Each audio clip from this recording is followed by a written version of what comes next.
Thanks so much for coming out. We're going to get started. I'm Shauna Ferris from Women's and Gender Studies. I wish to welcome you to Goodwill tonight. Thanks to the Goodwill staff for hosting us tonight. I want to begin by acknowledging that we meet on Treaty 1 territory and the birthplace of the Métis Nation.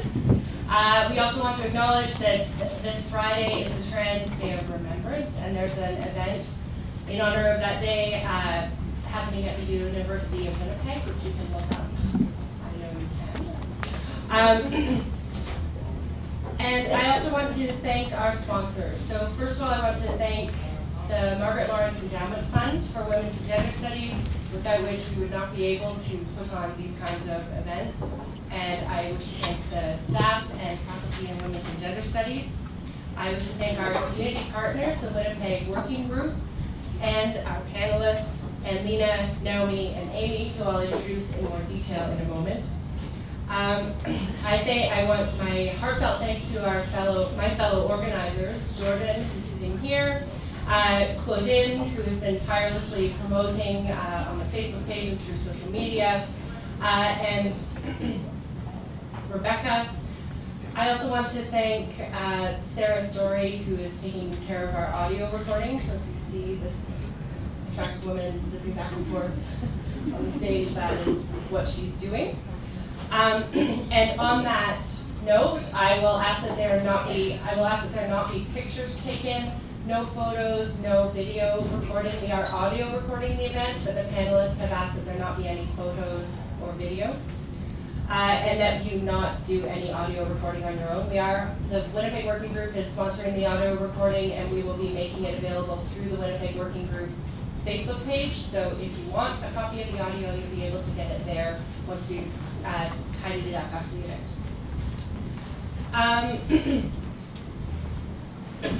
Yes, I am told I must explain the red umbrellas. The red umbrella is an international symbol of sex worker rights. And on that note, I also want to ask that we all use respectful language here tonight. It is a policy of the establishment and certainly a policy of this event. One of the things that we ask that people use are the terms that our panelists use to describe themselves or to describe people working in the sex industry. And these are the terms that are preferred by the Winnipeg Working Group and by the people who have put on this event. So we prefer that people who are involved in the sex trade are referred to as sex workers, and the work itself is referred to as sex work. And I would also ask you to remember that if or when you speak on these issues, you speak only your own truth. That is, when you speak for yourself, not on behalf of anyone else. And on that sober note, I will move to the happier project of introducing our esteemed speakers this evening. On my far left, your right, is Amy Leibovich. Amy is a sex worker activist with the Sex Professionals of Canada. She was a plaintiff in the successful constitutional challenge to prostitution-related laws that originated in Ontario and made it all the way to the Supreme Court. And she speaks on sex work-related issues on campuses and at conferences here in Canada and internationally. Next to her, in the center of our esteemed panel, is Naomi Sayers. Naomi is a law student at the University of Ottawa. She's an Indigenous feminist, and she's a blogger at quaytoday.com. She appeared before the Justice Committee in response to the fallout from the constitutional challenge. She appeared before the Justice Committee and was the only Indigenous woman who was invited to speak, who supported decriminalization of sex work. But she is, of course, not the only Indigenous supporter of decriminalization. And last but not least, on my closest left, your closest, no, you don't mind me. Sorry. Is Anlena Sheng. Anlena is a queer and genderqueer mixed race sex worker. They are a sex worker activist and one of the founding members of the Winnipeg Working Group. They're also a policy officer at the Global Network of Sex Work Projects. and recently worked with the Global Network of Sex Work Projects to document sex worker-led initiatives in Cambodia and Kenya. So, we'll do a quick welcome. Yes?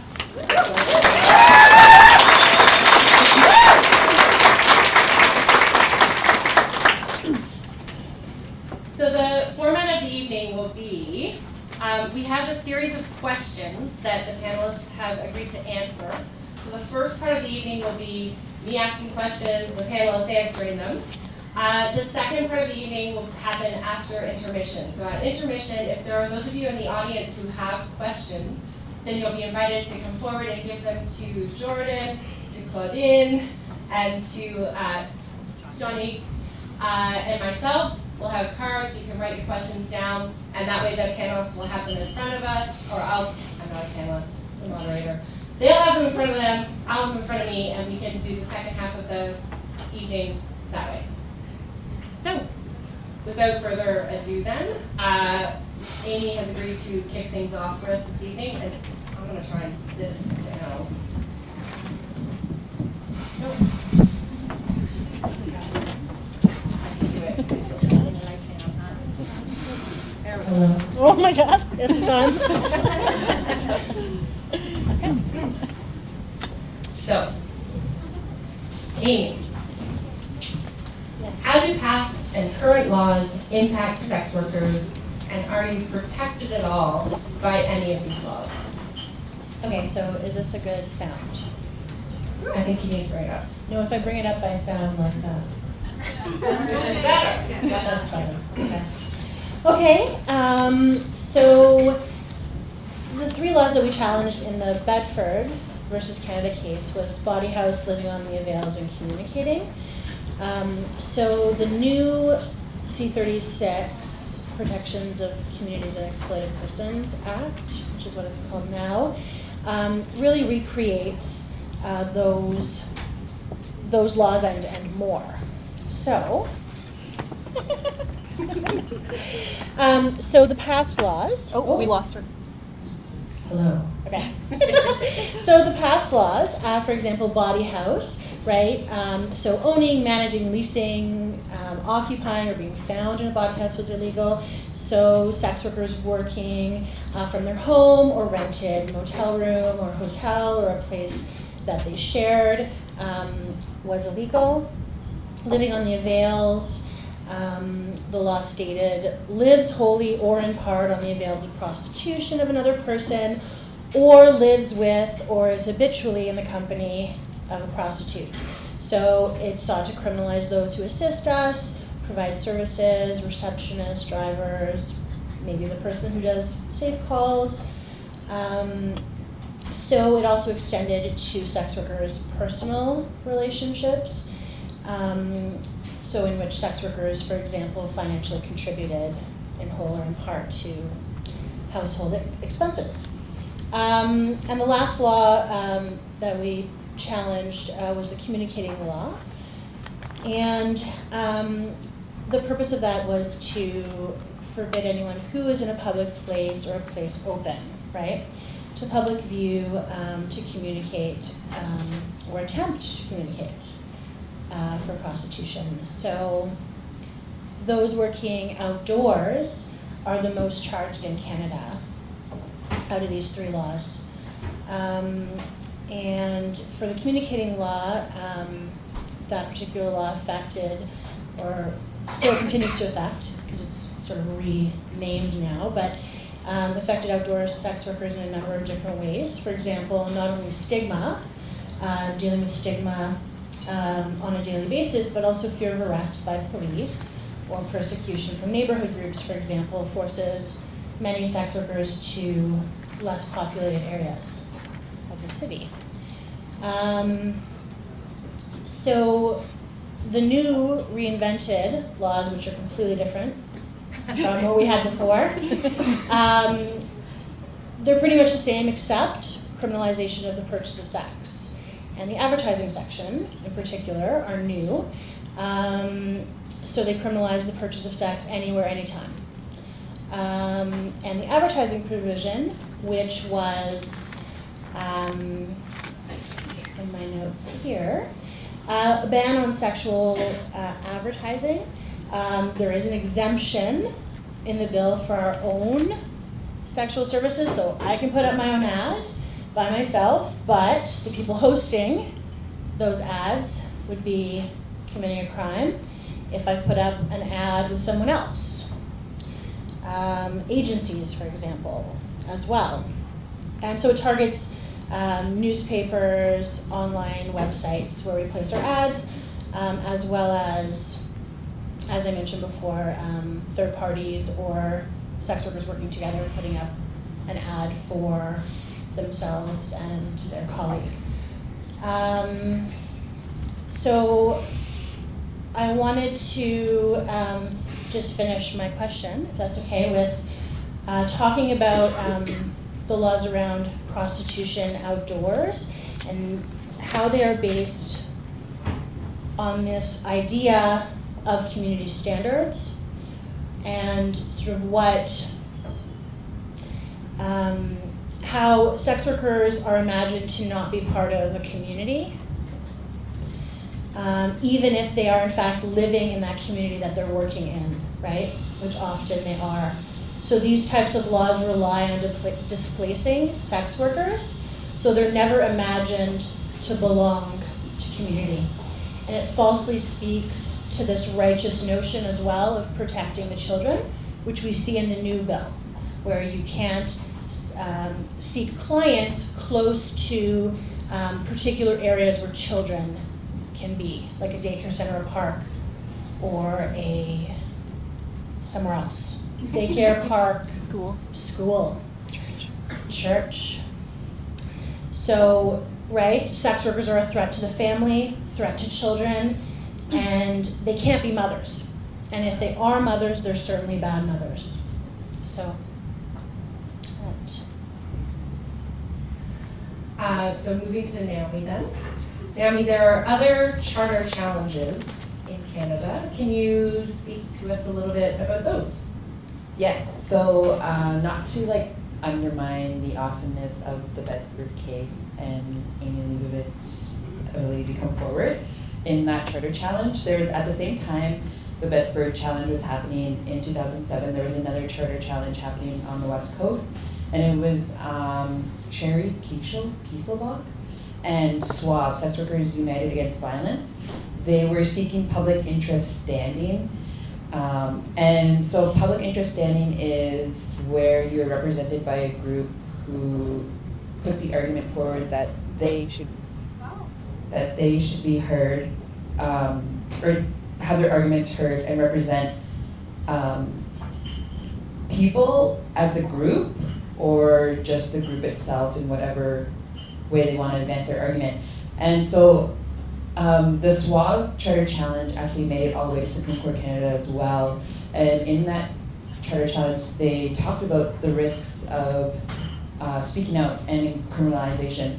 And I encourage everybody to also go read that Supreme Court case, just because it really emphasizes, because people always assume that it's just us. But the SWAB, it represents 60 Indigenous sex workers from Vancouver's downtown east side. So that really says something about, who is having their interests heard in these charter challenges. Because there's this assumption that, in the Bedford challenge that it was only white sex workers, when that's not true at all, because Pivot advanced the interest as a public interest standing. And the other charter challenge I wanted to talk about which isn't talked about so much, is the Alberta Director of Child Welfare versus KB, and it's dated 2000, and it's now considered bad law, but just because of the jurisdictional issues. So what I mean by bad law is that, so the lower court decision into the family division level, the judge ruled that putting children in protective services to protect them from the harms of prostitution violates their charter rights. And that was pretty profound, because normally when we talk about youth in the sex trade, we always say that they don't have agency, but these youth actually had enough agency to come forward and say, hey, like, you're violating our rights. And so what ended up happening after that decision was, came down, the Alberta government just amended the child welfare or the child protection legislation. And listen to the title of the legislation of this. So it's called for Protection of Children Involved in Prostitution. Like, the similarities between C36 and that is pretty, like, it just, like, emphasizes, like, the infantilization of, like, just sex workers in general.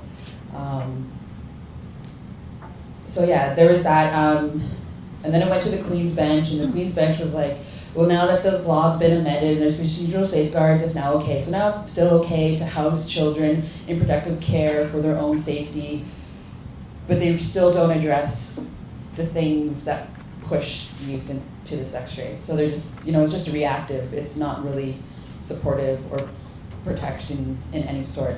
So I just wanted to, like, emphasize that at the beginning, like, especially when we're talking about sex work, that, people assume that there's not Indigenous sex workers or Indigenous voices or experiences being heard in these discussions, and that sometimes people also forget about youth in the sex trade, and that, they usually talk about it in a way that there's no agency, and that really just undermines their own rights as people, because they also are deserving of rights as well.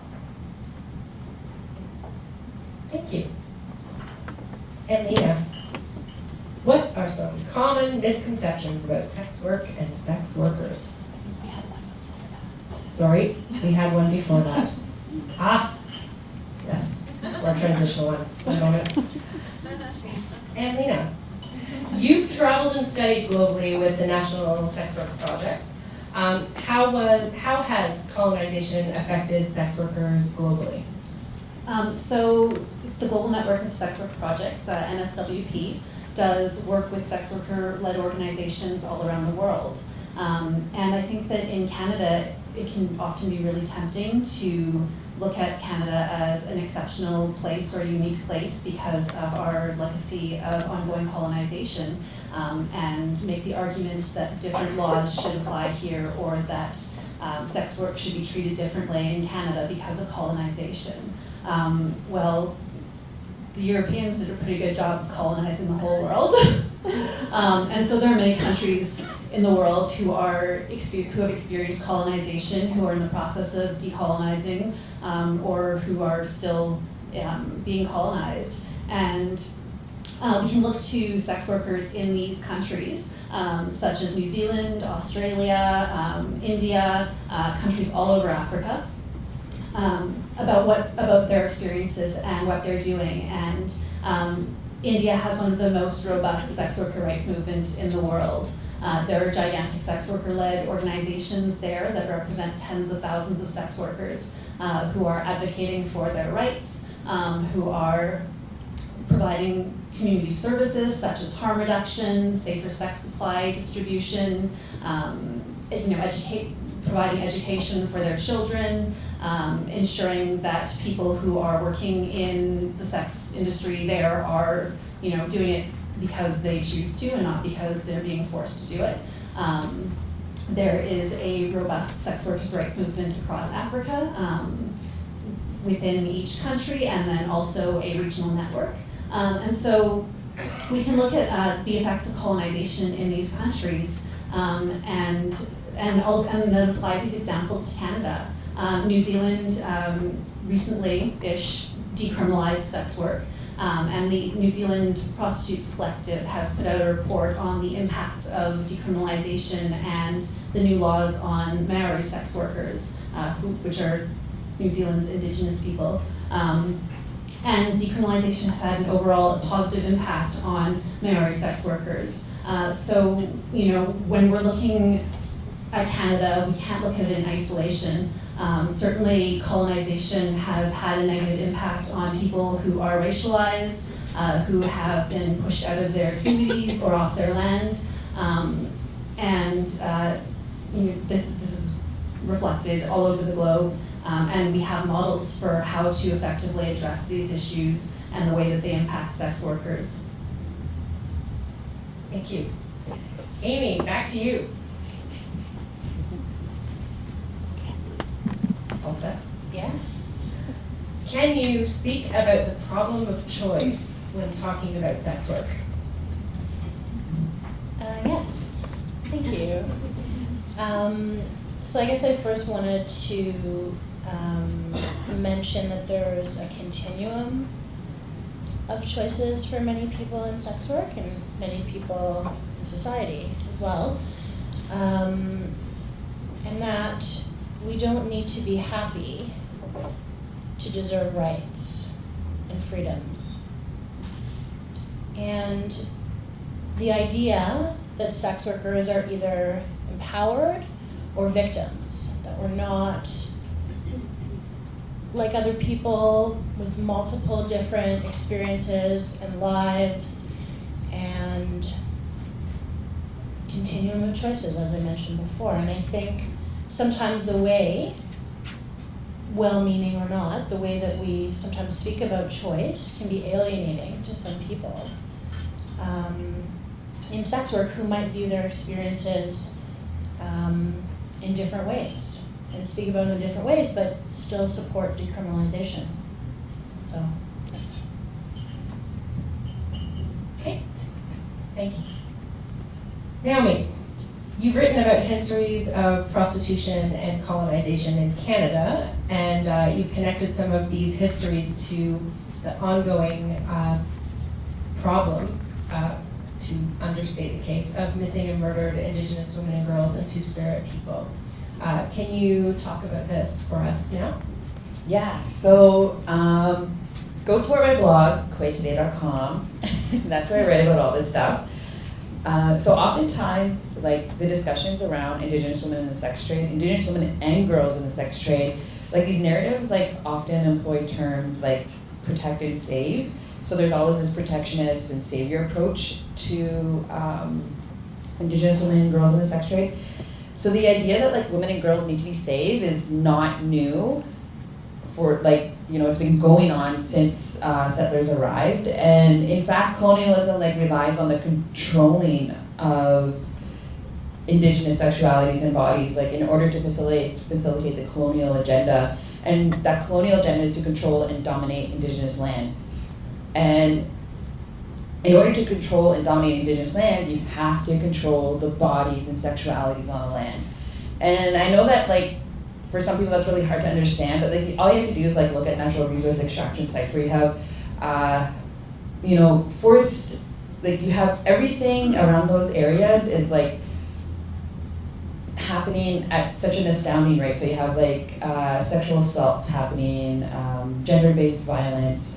And so, like, violence, when we say, like, violence on the land translates to violence on the bodies, that's literally what we're saying. And so we see the colonial agenda playing out through things like forced removal of children, which is still going on today, and the forced sterilization of Indigenous women. And that is still going on today. Like, you still have reports of women saying, hey, you know what, I was, like, coerced or not, like, given this ultimatum by this doctor to say either do this or don't do this. And, you know, they're such in a vulnerable position because sometimes that's their only doctor. And so it's like they either have to do it or they lose their doctor. And, like, living in rural areas where there's maybe only one doctor that comes in, like, once every couple of weeks. So it's really, like, putting Indigenous women and Indigenous peoples in, like, in a certain position. So, and then we also see, like, the forced removal of Indigenous bodies from their Indigenous communities through things like prisons, displacement, and dislocation. And so when I talk about natural resource extraction, we always see, if you just look at the labor and economic trends near these areas, you'll also see how displacement occurs. So just to talk about a little bit of my own history. So my great-grandfather, Edward, who was from the South Bay Band, he was arrested for stealing wood in order to feed his family. He made the news. So just like I'm in the media now, a lot of the times he was in the media for doing criminal things. And because sex work is still criminalized, you know, like, I'm out speaking about it, I'm saying it needs to be decriminalized. But anyways, So his picture made the news, and the headline read, "Indians must steal wood to eat." And at the same time, he was removed from his band because he had to leave the reserve to make a living for his family. The reason he had to leave the reserve to make a living for his family was because the white settlers were moving in, and he couldn't find work in the industry. And you see that happening with, again, back to the natural resource extraction sites, like, which are predominantly male-orientated industries. And you have to have certain trades, and when you have people from these communities who can't have these jobs, so they're literally pushed out. And for me, that was like my experience as well. So like I had to leave Sault Ste. Marie in order to go find work because I couldn't work in the trade in the Sioux because of its racism, and I had to leave like my call center job, blah blah blah. So like this history of displacement from Indigenous lands in my own family and in my own experience, like, it's just, I feel the need to talk about it just because people always assume that it's, it happens, like, it doesn't happen today. Like, displacement still happens today, the colonial agenda is still happening today. And, yeah. What was the question again? You're almost there. Talking about missing and murdered Indigenous women in Two-Stroke. Right. So, and then back to that issue. And so people conflate sex work with human trafficking. So, and even the RCMP says that if you migrate voluntarily, you could also be considered a human trafficking victim. And even in the RCMP reports on missing and murdered Aboriginal women, they say that Indigenous women in sex trades have lower solve rates. Lower than non-Indigenous women in the sex trade, and then lower than Indigenous women who are not in the sex trade. So you have them at the very bottom, and their cases are not being solved at the same rate as anybody else. And it's really discouraging just because the RCMP is constantly saying that these women need to be protected. Well, then where the hell, why are they doing their job? So, I mean, I'm not supporting RCMP, like, because the history of policing in Canada is also tied to the colonial agenda and missing and murdered Indigenous women and girls, because the reports that come from these communities, they say that they're committing the violence as well. But, if the RCMP, if there's an over-criminalization of Indigenous women in the sex trade, but there's also an underprotection, then somebody's not doing their job. And we see that played out in the RCMP in the reports, and they actually admit it in the reports. Like, it doesn't get more blatant than that. I don't know if that answers the question.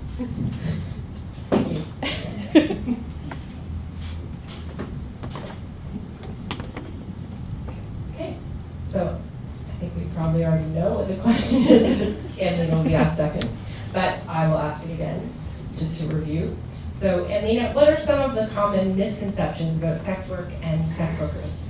So I think there's a lot of misconceptions about sex work and sex workers, in that most people and most narratives fail to recognize the diversity within sex workers and within types of sex work. People who are not cis women, so men who are sex workers, trans people who are sex workers, non-binary people who are sex workers, are almost never included in narratives about sex work. So there's a huge assumption that all sex workers are women, which is not true. Trans people of all genders in particular are overrepresented in the sex industry because of issues around, under and unemployment, inability to get housing, lack of social supports, stigma and discrimination.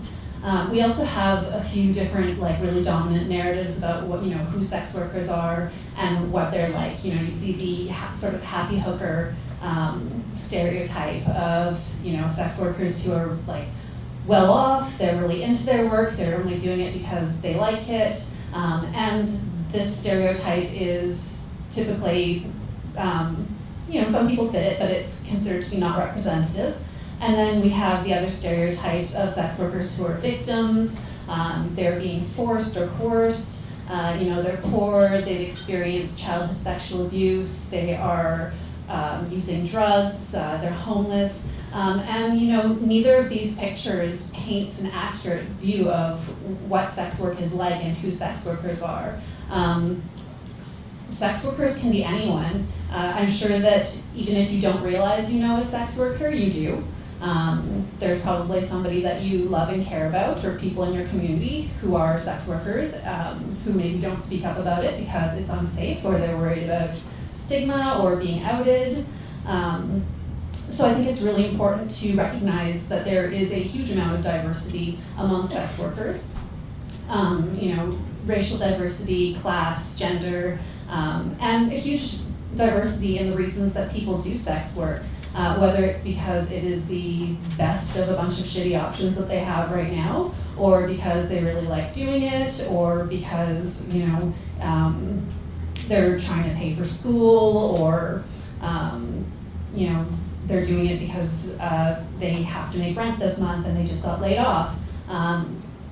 So I think that, addressing misconceptions about sex work really starts with recognizing that sex workers and sex work is very diverse. And there's all kinds of different types of sex work, from, having sex for money to dancing, cam works, porn. I'm sure there's more that I'm not thinking of, but. And I think also just this idea that sex workers lack agency and aren't able to speak for themselves is a really big misconception, because we do, you just have to listen. Thank you. Third round of questions. Amy, at the ready? Yes. All right. What are some of the barriers for sex workers looking to change to jobs outside of sex work? So, obviously, for individual people, right, people are going to have different struggles, but speaking generally, some issues that people here might have, finding other employment, right, racism, lack of jobs in the city, education, experience or not experience. But specifically for sex workers, if we have a criminal record, for example, stigma, right, how society views us, and our expertise not being recognized in non-sex work. So also that sort of relates to the gaps that we might have in formal resume, right? So if you've been in the sex industry for 15 years and you're going to write a formal resume, what have you been doing for 15 years? So those are some main barriers, but I think people have individual things that might be unique to them, but those are some general ones, yes. Thank you. Naomi, over to you again. All set? Yes. All right.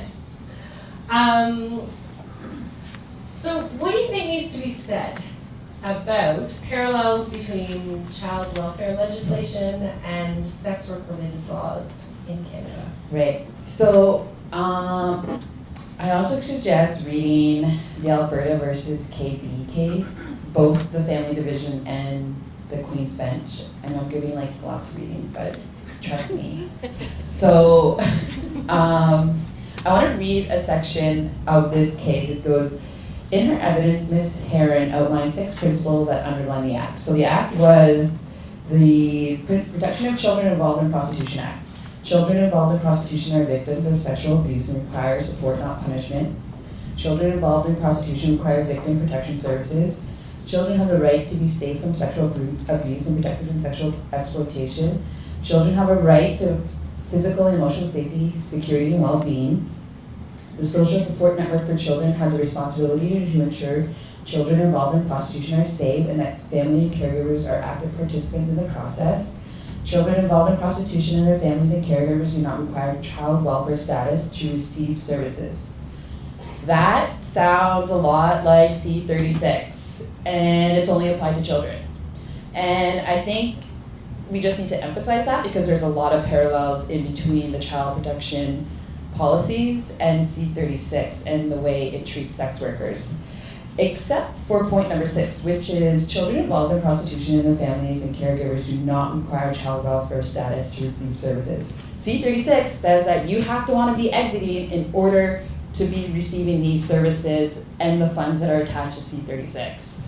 So I would say maybe the child protection is only the least non-judgmental approach in that sense. And I also want to, so in the decision it also says the protection of a child's right to life and to health when it becomes necessary to do so is a basic tenet of our legal system. And legislation to that end accords with the principles of fundamental justice, so long as it also meets the requirements of fair procedure. So say for all the legal jargon aside, it says that the protection of a child's right to life and to health, so the government only has to provide this right to life and to health in a reactive way. So the child has to be taken from these families and communities for however long they want to keep them, up to 21 days, and provide these services that are supposed to be the right to life and to right to health. Why doesn't the government provide that stuff before? So it's like they always say victims of prostitution, and I'm like, I think they're victims of like poverty and colonialism and homophobia and racism, and because usually that's when you hear youth in the sex trade being talking about they ran away from home because they're also LGBT and their parents are homophobic because they're religious zealots and they had to escape. So it's like, okay, so then what's the real problem here? It's not prostitution, it's the homophobic parents. Anyways, I just have to say that. Thank you. And Lena. What are some of the problems What are some of the problems that you see with A, how human trafficking currently gets defined in Canada, and B, how the trafficking laws get applied? So human trafficking by definition requires that there be coercion, force, or fraud involved. It's not trafficking if nobody's being forced to do something or coerced to do something that they don't want to. However, in Canada and a lot of other places too, the narrative about human trafficking gets conflated with the narrative about sex work as if these two things are the same thing. And this harms both people who are sex workers who have chosen or decided to do this work, and it also harms people who have actually been coerced and who have been trafficked. So that's really problematic, and not being able to separate these two discourses. And yes, people do get trafficked into the sex trade, but the majority of human trafficking happens in other industries like domestic care, agriculture, things like this. But of course, that's less attractive to talk about and less titillating than the idea of sexual exploitation. And the vast majority of people who are doing sex work are doing it because they decided to. Even if they don't like it, they decided to be there. They don't have, some evil man behind them, like wielding a club, forcing them to do it, right? And so with this conflation, we end up with a lot of misdirected resources. So resources that should be put towards helping people who are actually being coerced get used up, basically harassing sex workers who would just like to be left alone so they can make a living. And resources that sex workers could actually use, such as health services, spaces for drop-ins, additional services that allow sex workers to have greater access to their rights, just don't get funded or they don't exist. A big problem with the way trafficking laws are applied in Canada too is that while people who are rescued from trafficking situations are ostensibly victims, they're not treated like victims except for when they're being, forcibly removed from their situation. In Toronto, there was recently a bunch of raids of massage parlors, and a bunch of Asian sex workers were deported. So can you imagine if you were actually a victim and somebody was forcing you to work and then the police arrested you and put you in a detention center and then deported you from the country? That's not a compassionate way to treat victims. And if you're not being forced to do your work, can you imagine being raided, told that you're a victim, arrested, and then put in a detention center and deported from the country? This is also not a compassionate or appropriate response to people who are working. So while trafficking is a legitimate and real issue, and people who are victims of it it's a terrible thing to happen to anyone, the conflation of sex work and trafficking, which is the way the dominant narrative goes, is very harmful to everybody. We don't end up having resources that are allocated well to either population. We're seeing this right now in Winnipeg with the Buying Sex is Not a Sport campaign that was launched recently. This is tens of thousands of dollars of provincial money to tackle a problem, this idea that there's an explosion of sex trafficking in cities around large sporting events, in this case the Grey Cup. But there is zero evidence to support that this actually happens, because it doesn't. The Global Alliance Against Traffic in Women released an excellent report that looks at major sporting events in several cities over different years, including, what's the soccer thing? World Cup? FIFA thing, thanks. Olympics and Super Bowls, and found that there was no explosion of human trafficking that happened around these events. So there's a lot of resources which are precious and limited. I think that we all know that pretty much every social service in Canada is underfunded right now, that are being directed to resolve a problem that doesn't actually exist. And if you look at the materials from the Buying Sex is Not a Sport campaign, it consistently conflates sex work with trafficking, and also contains some really terribly racist profiling information on how to identify somebody who's been trafficked. Like, does the person not speak English? Are they from another country? Do they look malnourished? Do they take the bus a lot? So, apparently if you're brown and use public transportation, watch out.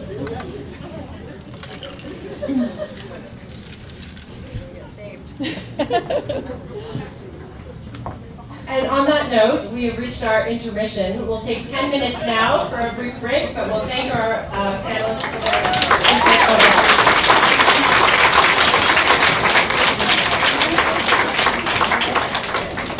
So like I said before, if you have questions that you'd like the panelists to address in the second half, then come see us up front. The people waving their hands here have cards and markers. You can write your questions down, so the panelists will have a chance to do some thinking about them before we start up again. So 10 minutes, and then you'll hear me call us back over. Sometimes I wonder why am I